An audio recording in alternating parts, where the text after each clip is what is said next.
Hello, this is going to be a short recording discussing basically data collection strategies. I have asked you to read these notes. I'm not going to discuss every single detail of them, but obviously when we talk about Six Sigma, we are talking about data-driven decision making, meaning we need data into how we collect that data. Turns out to be very important. So I'm going to go ahead and put on slideshow. Okay. And if you're Star Trek fans, that's for you. And this is a quote from Lord Kelvin, famous scientist from the 1800s. And he said, when you measure what you are speaking about and express it in numbers, you know something about it. And when you cannot measure it, when you cannot express it in numbers, okay, your knowledge is of a meager and unsatisfactory kind. It may be the beginning of knowledge, but you have scarcely in your thoughts advanced to the stage of science. Basically, what he's saying is, if you can't measure it, you can't express it in numbers, your knowledge of this phenomena or process is of a very meager kind. And often continuous improvement programs in organizations suffer from this phenomena. Nothing is measured or little is measured. There's very little data. So people basically don't really understand the performance of the process. They're basically guessing and quite often simply indulging in superstition as a means of process improvement.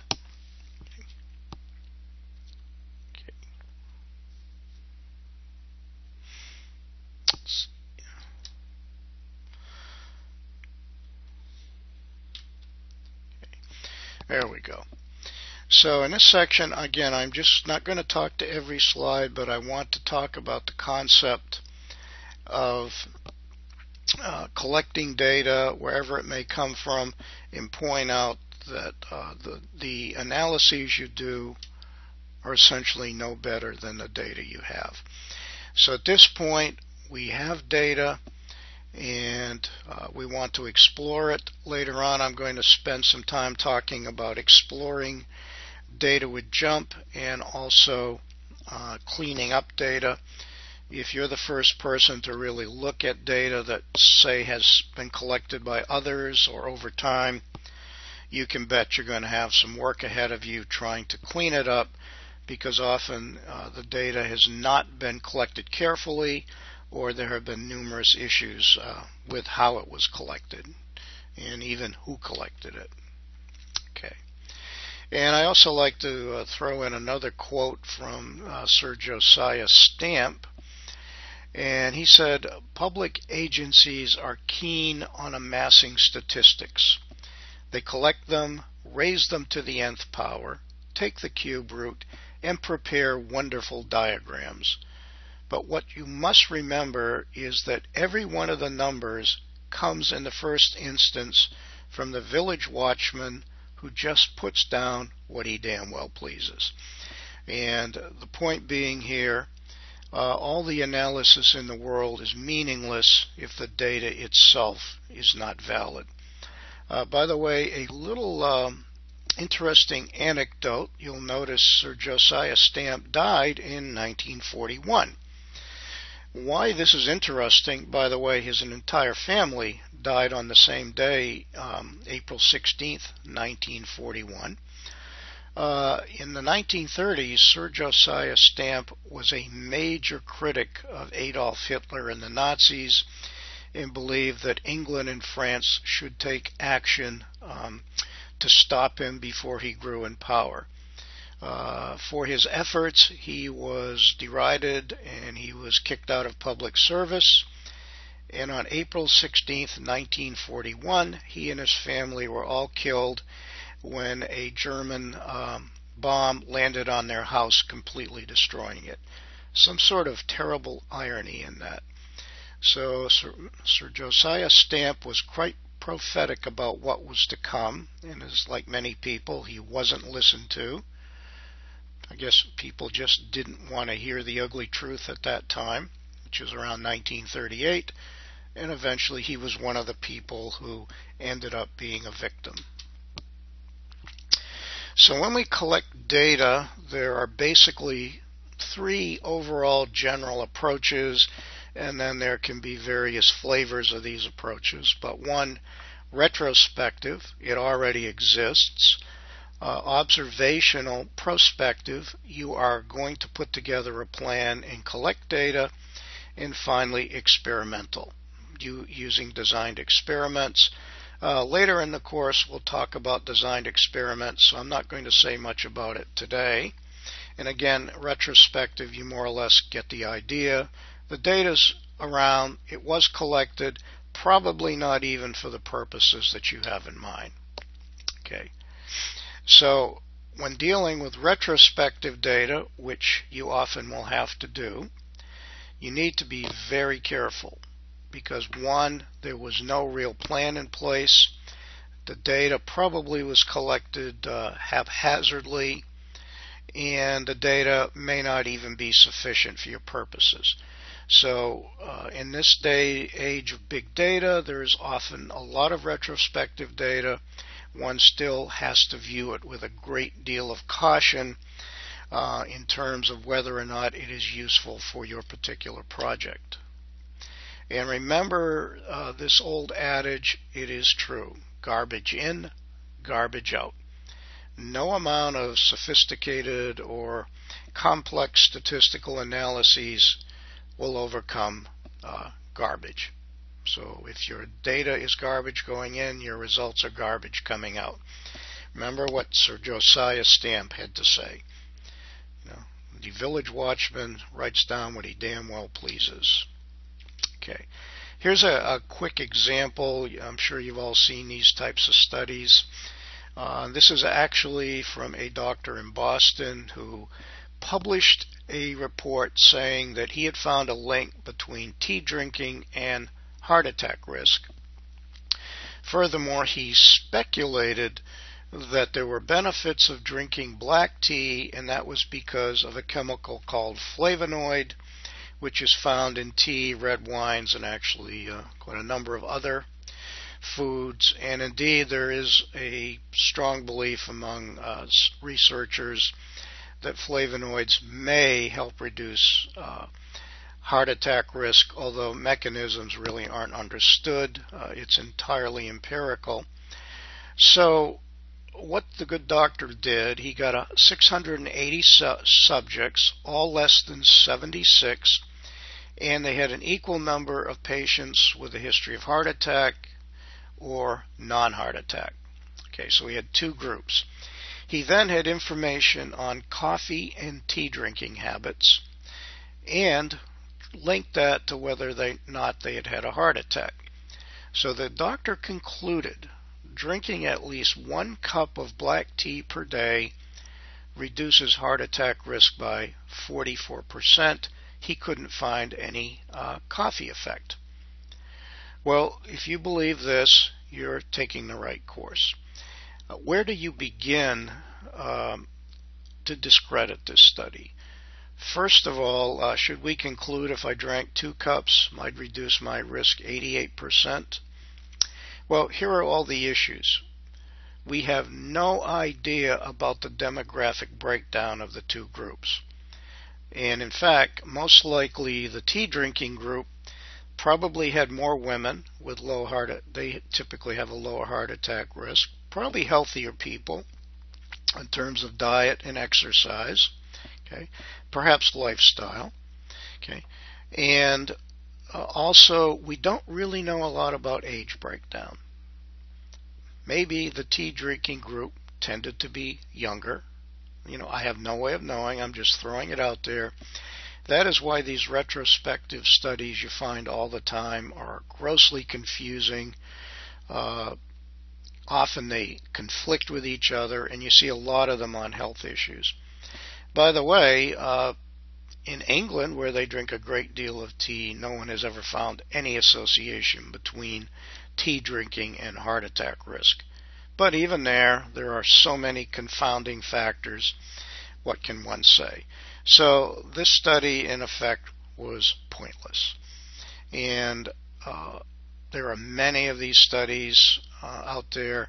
When studied in a very well structured in a controlled manner, often the effect is not found.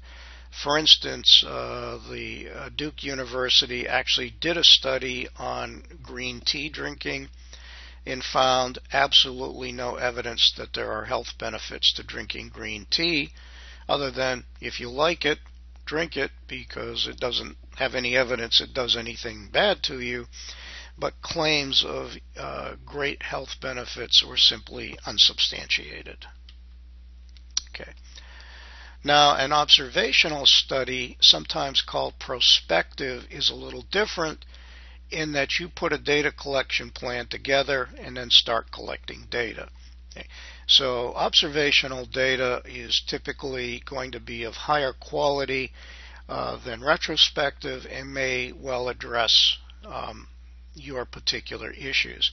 A good example of an observational study, a type of one that we call longitudinal, because we take some number of people, this is often done in health, and we track them over time, but there's a plan to the study.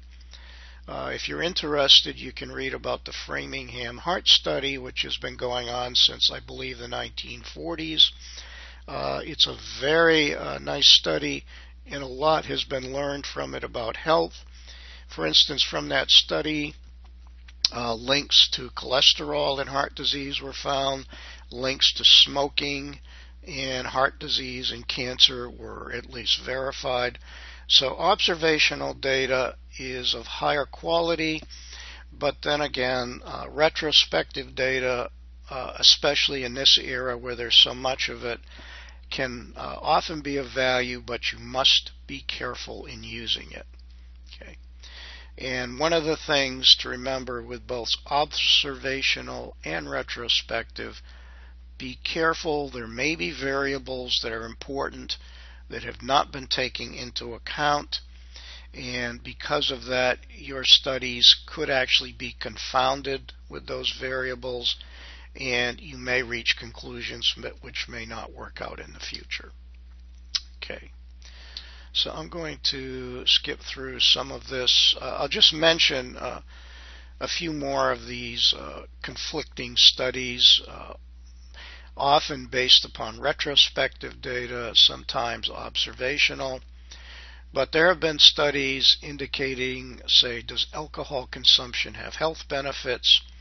Well, they've been conflicting. Studies on flavonoids have been conflicting, although I think the consensus is there seems to be some positive benefit. Red wines tend to have a lot of them, by the way, so white wines do also have some. Blueberries tend to have them in addition to grapes. Other studies have found moderate beer consumption can be positive. Others have not found any effect. The fact is, again, these studies often are heavily confounded by other factors, so it is actually very difficult without very tightly controlled studies to isolate whether or not these effects really exist. Retrospective data, it's very difficult to draw conclusions of cause and effect. Observational can still have this problem of confounding effects of variables that you haven't accounted for or may not even be aware of. Okay. And experimental designs I'm going to talk about later, so I won't get into them. An example, clinical trials for drug devices, and so forth are a form of formally designed experiments. So I'm going to skip through it. And let's suppose you are collecting data or data has been collected. Again, issues that you have to deal with are sampling. So if you're doing the study as an example, you are trying to use samples. You couldn't possibly collect data from the whole population. It's virtually infinite and changing all the time. And basically, in sampling, the key issue, you want to collect the data so that it is as representative of the population as possible. Okay. And unfortunately, many samples are collected in such a manner that they're biased. That is, they're not really representative of the population that you're actually targeting for your study. Okay. So the most common approach to sampling is random sampling, where you collect the data so every possible member of a population is equally likely to be chosen. True random sampling is often difficult or impossible to implement, but is typically a goal. And then in things like sample surveys, we often look at stratified random sampling, where we have a number of different social strata in the population, and we try to make sure that in our sample that every group is represented so that the sample is not biased. Okay. Sometimes we do systematic sampling. This can actually make sense. For instance, we want to systematically sample some process that goes on. For instance, we may want, well, I'll give you an example. You may want to monitor patient health every hour. So instead of just randomly going in throughout the day, and again, I think people in healthcare would say, yeah, this makes sense. We would do systematic sampling. So systematic samples typically are not random over time or space, but they're typically important because we need it to monitor behavior over time. And then sequential sampling is essentially, this is done in some quality applications. You just sample, say, every 10th item that is produced. Sequential sampling and systematic sampling can be important, again, over time and space, or there is a specific sequence and we need to study how the process is behaving over time and space or in some sequential manner. Okay. Another type of sampling which is generally leads to very biased samples is called judgment samples, where an expert or experts pick a series of samples because they find those particular samples of interest. So this may have some scientific purpose, but in general it is not representative, and one should not be drawing inferences about the target population from a judgment sample. As an example, you only sample products, say in a process, that are defective. I've seen people do this, and unfortunately that's a very biased sample. It's actually not that useful for solving quality problems because I have no idea what good products look like. But in some cases, a judgment sample may have some uses. And something which I don't believe has any real use is convenience sampling. You just collect samples that are most easily available or convenient.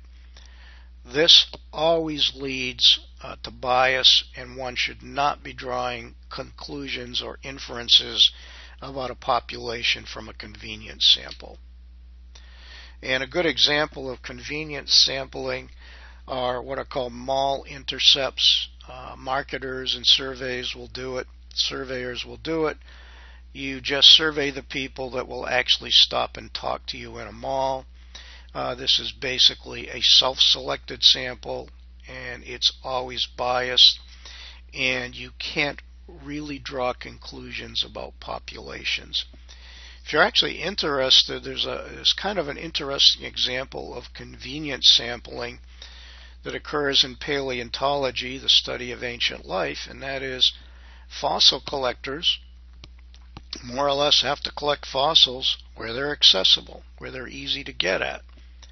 So we actually have issues trying to draw conclusions about ancient ecosystems because we're not really looking at representative samples, because typically we're sampling in specific areas that may have had a very specific type of ecosystem. Okay. But in the case of paleontology, you get fossils where you can. You just have to take that into account when trying to draw conclusions. Okay. So the next slide is just an overview of these sampling methods, so it's there for you to read. And I just wanted to briefly mention sample surveys. This is basically one of the ways we collect a lot of data in terms of preferences, opinions, and so forth. It's used in many fields. Epidemiology, they may do health surveys. National Institutes of Health does them all the time. And they're typically stratified. In other words, the sample that's used is stratified over some demographic groups in a population, and or may happen in stages. But the idea is you're surveying individuals and getting information from them. Okay. Several things to worry about in a survey. Non-response. Many people will not take part in surveys, or, for instance, opinion polls. So quite often the people that don't respond are more important than the people who do, and the non-responders are often very different in their characteristics compared to those who've responded. As an example, telephone surveys are reaching the end of their usefulness because, one, majority of people won't answer the phone or have cell phones, and often the only people who will actually speak to you are often a very small portion of the population who may have nothing better to do, just to put it bluntly. Okay, so response bias is a huge problem, and unless you know something about the non-responders, it's difficult to draw conclusions from these surveys. There's also problems, often unintentionally, but sometimes intentionally. The wording is terrible, and the way the question asked begs the answer, so you have not read you can't read much from the survey because you actually caused the responses. You didn't get objective responses. Okay. So I'm going to end there. I really would ask you to read the section. This was meant to simply